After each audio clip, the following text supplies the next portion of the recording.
பசுமை சைதை சார்பில் 5000 மரங்களை நடுகிற இந்த நல்ல நிகழ்ச்சிக்கு வருகை தந்து மரங்களை நட வீற்றிருக்கிற பெருமதிப்பிற்குரிய வைகை புயல் தமிழகத்தின் ஒரு மிகப்பெரிய அளவில் மக்களின் மகிழ்ச்சிக்கு காரணமாக இருந்து கொண்டிருக்கிற பெருமதிப்பிற்குரிய திரைப்பட நடிகர் திரு வைகை புயல் வடிவேல் அவர்களே, வருகை தந்து இந்த மரங்களை நட வீற்றிருக்கிற பெருமதிப்பிற்குரிய பூவுலகின் நண்பர்கள் அமைப்பைச் சேர்ந்த சுந்தரராஜன் அவர்களே, எக்ஸ்னோரா அமைப்பின் தலைவர் பெருமதிப்பிற்குரிய செந்தூர் பாரி அவர்களே, கடந்த 40 ஆண்டுகளாக மரக்கன்றுகளை பள்ளிகளிலும் குழந்தைகளுக்கும் பல்வேறு இடங்களுக்கும் சென்று தொடர்ந்து தருவதை தன்னுடைய வாழ்நாள் லட்சியமாக கொண்டு தொடர்ந்து மரங்களை தந்து கொண்டிருக்கிற பெருமதிப்பிற்குரிய நம்முடைய முல்லை வனம் அவர்களே,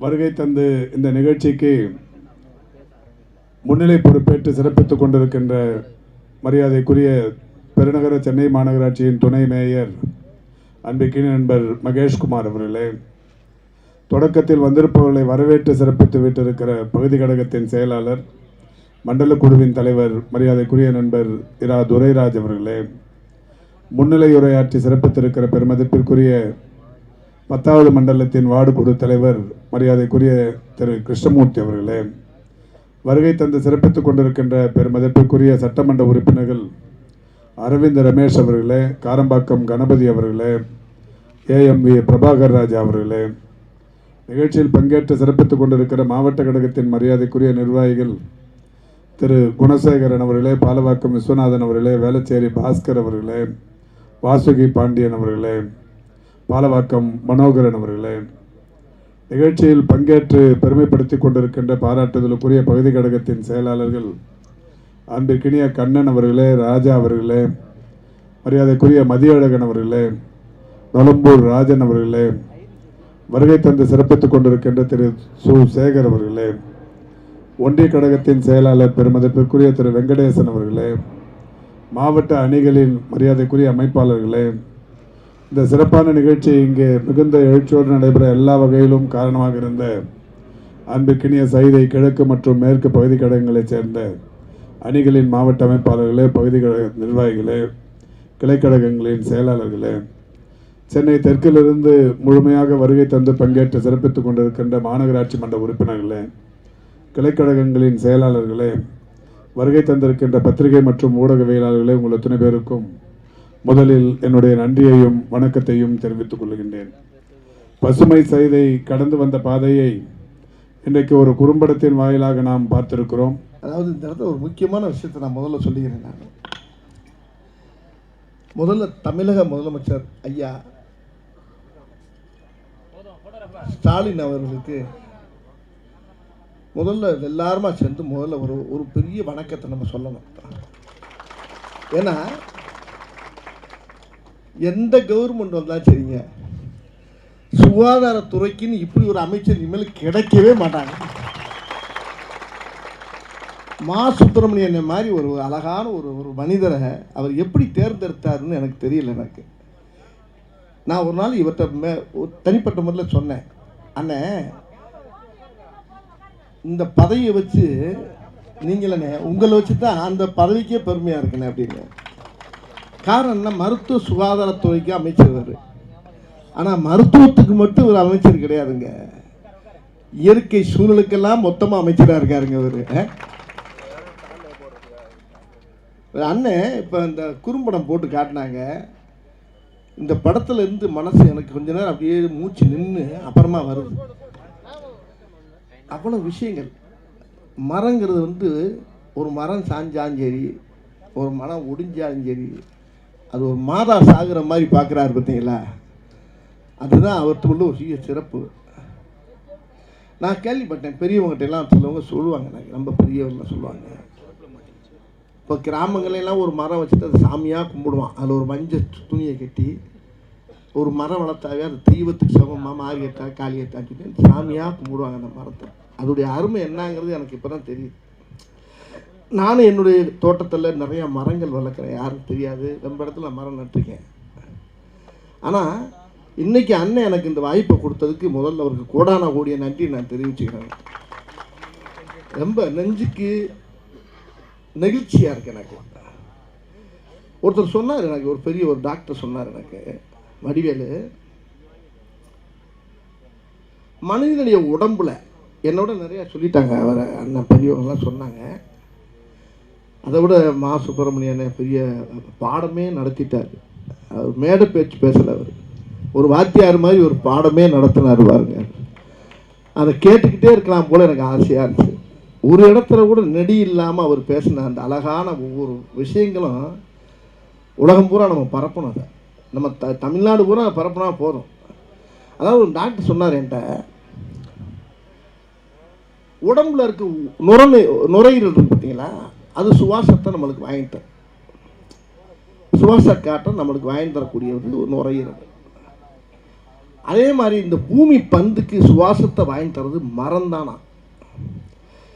இந்த மரத்தை வெட்டுறது ஒன்று, தன்னுடைய நுரையீரலை தன் கையால் வெட்டுறது ஒன்று அப்படின்னாரு கேட்ட. நான் படிப்பறிவு இல்லை, எனக்கு அனுபவப்பிடிப்பு தான் நிறையா இருக்குது. நிறைய கிளவியை கதை கேட்பேன், தாத்தா பாட்டிகிட்டெல்லாம் உட்காந்து கதை கேட்டுட்டு அது நிறைய வாங்கிக்கிடுவேன். ஒரு பழைய நடிகராக இருந்தாலும் அவங்க தான் சொல்லுவாங்க. இப்படி பூரா சொல் புத்தி, எனக்கு சுய புத்தி கிடையாது. பெரியவங்ககிட்டலாம் நிறையா பேசி நிறைய விஷயங்கள் நான் தெரிஞ்சுக்கிறேன். அப்படி சொல்லும்போது இந்த மரத்துக்கு எவ்வளோ மரியாதை இருக்குங்கிறத அவர் சொல்லும்போது அப்படியே நான் ரொம்ப நெகிழ்ந்துட்டேன். இப்போ கூட வரும்போது நான் ஒரு விஷயம் சொன்னாங்க, இந்த ரோடுகளில் வர்றப்போ இவ்வளவு கெட்ட காற்று, காரில் ஒரு தொழிற்சாலையாக இருக்கட்டும், ஒரு லாரியாக இருக்கட்டும், எல்லா காற்று ஆட்டோலேருந்து எல்லாம் இந்த கெட்ட காற்று வருது. அந்த காற்றை பூரா அந்த மரம் தான் வாங்கிக்கிறாங்க. வாங்கிக்கிட்டு அது நல்ல காற்றை நம்மளுக்கு கொடுக்குது. இது யார் உணர்ந்தா? இப்போ இவர் அண்ணன் மாதிரி இருந்து நிறைய பேர் இதெல்லாம் புரிஞ்சுக்கிட்டு நம்ம நிறைய விஷயங்களை மக்களுக்கு தெரியப்படுத்தணும். உண்மையிலே இந்த சைதாப்பேட்டை மக்கள் ரொம்ப புண்ணியம் பண்ணுவீங்க எல்லாரும். இவர் மாதிரி ஒவ்வொரு ஏரியாவுக்கும் ஒவ்வொரு ஊருக்கும் ஒரு 2 பேரை தள்ளி விட்டீங்கன்னா, நாங்கள் வாட்டி அங்கிருந்து சொல்கிற வேலையை கேட்டு நாங்களும் மரத்தை நட்டுக்கிட்டு இருப்போம். மரத்தை எங்கே நட விடுறாங்க அவங்க? அந்த பக்கத்து வீட்டிலேருந்து ஒரு மரம் இங்கே நீட்டிக்கிட்டாவே, என்ன ஓ மரம் இங்கே வந்து நீட்டிக்கிட்டு இருக்கு அப்படிங்கிறான். என்ன செய்யுங்கிற, என்ன செய்ய மரம் பக்கத்தில் வந்து நம்மளுக்கு நீட்டிக்கிட்டா அந்த நிழல் நம்ம வீட்டில் விழுதுன்னு அவன் நினைக்கவே மாட்டேங்கிறான். மரத்தை வெட்டியா இல்லை ஒன்றே வெட்ட வாங்குறான். 2 நிமிஷம் 2 நாளைக்கு சண்டை போடுறாங்க, 3 நாள் இவங்க வெட்டிக்கிறாங்க, மரம் அப்படியே இருக்குது. குலக்கேசாயி எப்பயா இருப்போது, இவனும் ஜெயிலில் இருக்கான், அவனும் ஜெயிலில் இருக்கான். ஆக அந்த மரத்தை நேசிக்க மாட்டேங்கிறான். அந்த மரத்தை வச்சு பூரா ஒரே 7.5 8 ஒரே கேஸு. அப்புறம் இன்னொன்று சொல்கிறான், மரத்தை வெட்டியாச்சு. அந்த மரத்தை வெட்டினதுக்கு முன்னால் இவன் வீட்டுக்குள்ளே ஒரு ஓரமாக பாத்ரூம் போடுறான். நீட்டிக்கு இந்த மருந்தை வெட்டிட்டான், பாத்ரூம் போடுறான், உன் வேறு உள்ள வருது அப்படிங்கிறான். அவன் ஐயோ மொத்தத்துக்கு நம்ம வீடே இடிக்க வச்சுருவான் போட்டிருக்கேன். அவனை படாத பாடுபடுத்தான். இந்த மாதிரிலாம் மண்டக்காரங்கெல்லாம் நிறையா இருக்காங்க நாட்டில். அவங்க படுத்துகிற பாடலாம் நீங்கள் பார்க்கல. நீ ரூல்ஸ் பேசுவான், சட்டமே அவனுக்கு தெரியாது, சட்டமும் தெரியாது, விட்டமும் தெரியாது. ஆனால் அவன் பேசுகிற பேச்சை பார்த்தீங்கன்னா, மரம் என்ன வயிற்றுக்கு இங்கே வந்து நீட்டிக்கிட்டு இருக்கு. மரம்ரா, அந்த மரத்தை பற்றி அவர் சொன்னார் பாருங்க. மரத்தை அவனை கேவலமாக பேசுவான். அதே நேரத்தில் பார்த்தீங்கன்னா இன்னொரு பாருங்க, அவன் நீட்டிக்கிட்டு இருக்க மரத்தில் மாமரமாக இருக்கட்டும், கொய்யா மரமாக பேசாமல் இருப்பான். பேசாமல் இருந்துட்டு என்ன செய்வான், அங்கேருந்து மாடியிலேருந்து இவனை பார்ப்பான். இந்த மாதிரி விழுகிற பழத்தை பூரா இவங்க பார்த்துக்கிட்டு தான் இருக்க. நாங்கள் உக்கால 2 ஆட்டையை போட்டாலும் எங்களுக்கு தெரிஞ்சு போவோம். எது விழுந்தாலும் எண்ணிட்டு எனக்கு கொடுத்துரு, உனக்கு கொஞ்சம் தர்றேன். அந்த மரத்தை கூட கனியாக இருந்துச்சுன்னா எங்களுக்கு தெரியும், எங்களுக்கு போத்தான் மிச்சம். நாங்கள் சத்தம் இல்லாமல் இப்போ எங்கள் ஊரில் நடக்குது. அதை பொறுக்கும் போது நம்ம வாட்ச்மேனே கேட்பார், ஐயா எடுத்துக்கலாமா, 2 மரம் 2 பழத்தை எடுத்துக்கலாமான்னு. 2 எடுத்துக்க, அந்த 10 அங்கே தள்ளி விடுங்கிறது. அப்போ கூட அந்த அதை கொஞ்சம் நிதானமாக தான் இருக்கேன். அடுத்த வீட்டில் நீட்டிக்கிந்தா கூட அது அவன் அது கனி மரமாக இருந்தால் அவன் அதை எண்ண ஆரம்பிச்சிடறான். இப்படி மரத்துக்காக மரத்தை தப்பாக இடம் விட்டு மரத்துக்கு மரியாதையே இல்லாமல் நடக்கிற இடம்லாம் நிறையா நடக்குது. அதனால் மரத்தை ஒரு தெய்வமாக நம்ம வணங்கணும். அண்ணன் சொன்னாங்க பாருங்கள், மா சுப்பிரமணியன் அண்ணன் சொல்லும்போது ரொம்ப அழகாக சொன்னாங்க. ஒரு பேரிடரெல்லாம் எதுக்கு வர்றதுக்கு காரணமே மரங்கள் இல்லாதனால தான். ஒரு மரம் சாஞ்சதுக்கு இன்றைக்கி இது 5000 மரத்தை வைக்கிறாருன்னா இந்த பாக்கியத்தை எனக்கு கொடுத்துருக்காரு பாருங்க. இன்றைக்கி நான் நிறைய மரங்கள் என் தோட்டத்தில், இடத்துல, எங்கள் ஊர்லலாம் நிறைய நான் சத்தம் இல்லாமல் நான் நடுறது வழக்கம் தான். ஆனால் இன்றைக்கி உங்கள் கூட சேர்ந்து இன்றைக்கி இந்த நிகழ்ச்சியில் கலந்துக்கிட்டு ரொம்ப பெருமையாக இருக்குது. ஆகையினால் தயவு பண்ணி எல்லாருமே இதை மனசில் ஏற்றுக்கிட்டு இதை எல்லா ஊருக்கும் இந்த மாதிரி பரப்பி, நான் தமிழக முதலமைச்சருக்கு சார்பாகவும் அண்ணன் மா சுப்பிரமணியனுடைய சார்பாக கேட்டுக்கிறேன். இதை ஊருக்கு ஊர் இந்த மாதிரி ஒரு காரியத்தை செய்கிறதுக்கு ஒரு ஆளுகளை நியமித்து மரங்களை நட வச்சு இதை நீங்களே நம்ம கவர்மெண்ட்லேயே அதை செய்யணும். அதை இன்றைக்கி நம்ம கவர்மெண்ட்டு இன்றைக்கி எவ்வளோ சோதனையில் சந்திச்சுக்கிட்டு இருக்குது. ஏன்னா இங்கே சென்னையில் புயல் வந்துச்சு, அங்கே பெரிய அரசியல் ஆக்கிட்டாங்க. ஆனால் அங்கே புயல் வந்துச்சு, அங்கெல்லாம் அரசியல் ஆக்க முடியாது. ஏன்னா தண்ணி பிச்சுக்கிட்டு போகுது. அது என்னைக்கு அரசியல் ஆக்கிறது? ஏன்னா எங்கே இருக்கானே தெரில. இதே அரசியல் அங்கே போய் பண்ணலாம்ல? இல்லை, முடியலை. கத்துறான். அதில் ஒருத்தன் சொல்கிறான், அவன் ஏன் டைரக்டர் அங்கே போகிறான்? டைரக்டருக்கு அதுக்கு என்ன? அவன் ஊர்றாரு. அவன் ஊருக்குள்ள அந்த பள்ளம் எங்கே இருக்குது, இந்த மேடு எங்கே இருக்குது, அது இது எங்கே இருக்குது, அது எங்கே இருக்குது, அவனுக்கு தானே தெரியும். போகக்கூடாதா? அப்போ என் ஊரில் வெள்ளம் தான் தனசனை உட்காந்துருக்கு, அது ஊரில் வெள்ளம்னா அதுதான் வேட்டியை கட்டிட்டு நிற்கணும். இவன் போகிறான்னா, ஏய் நான் போகாமல் என் ஊரில் நான் போகாமல் எவன்டா போகிறது? போகணும்ல. ஏன்னா எங்கே கிடந்து கத்துறான், எந்த குடிக்கில் கிடக்கிறான்னு அவனுக்கு தான் தெரியும். அதில் இன்னொரு வார்த்தை சொல்கிறான், உதயநிதி எதுக்கு அனுப்பி வைக்கிறாரு? ஏன் உதயநிதி யாராரு? போகணும்ல. போய் மக்களாக நான் இருக்கேன், உங்களோட சேர்ந்து வாழ்கிறேன், உங்கள் கூட இருக்கேன்றது அவர் மக்களோட சேர்ந்து இணைஞ்சு வேலை செய்யணும்ல.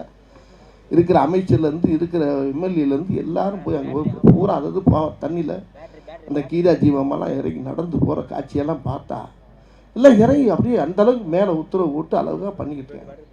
நான் இது அரசியல்லாம் பேசலை, விரும்புகிறேன்.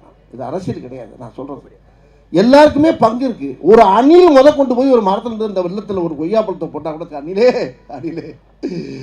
எங்கேருந்து ஒரே ஒரு கொய்யா பழத்தை போட்டு அணில் கும்பிடணும். ஒரு அணிலாக இருந்தாலும் எலியாக இருந்தாலும் அது போய் அங்கே போய் ஒரு சின்ன ஒரு கனியை தூக்கி போட்டால் கூட அது புண்ணியம் தானையா?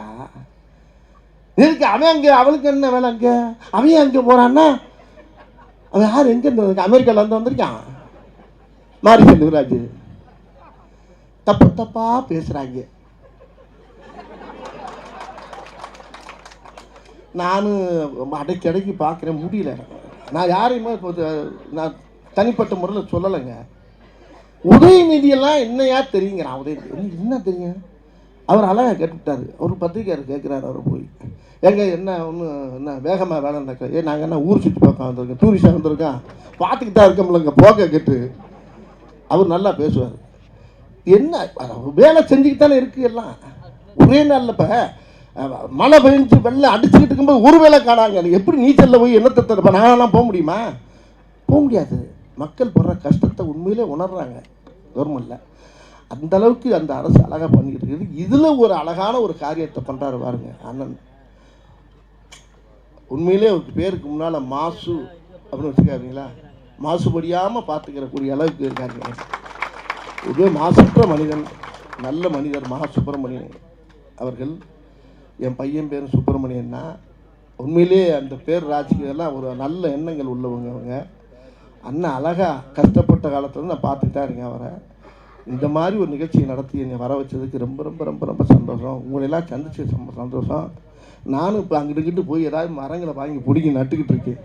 இப்போ நீங்கள் சொன்னதுக்கப்புறம் இன்னும் நிறையா இறங்கி வேலை செய்யணும்னு இருக்கேன்.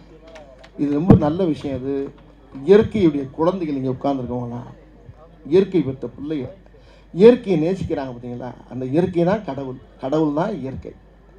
அதனால் இதெல்லாம் இயற்கை சமாச்சாரம். ஒரு மரம் வளர்ந்து பார்க்கும்போது அப்படியே நம்ம கண்ணுக்கு அப்படியே கண்ணில் தண்ணியாக வரும்.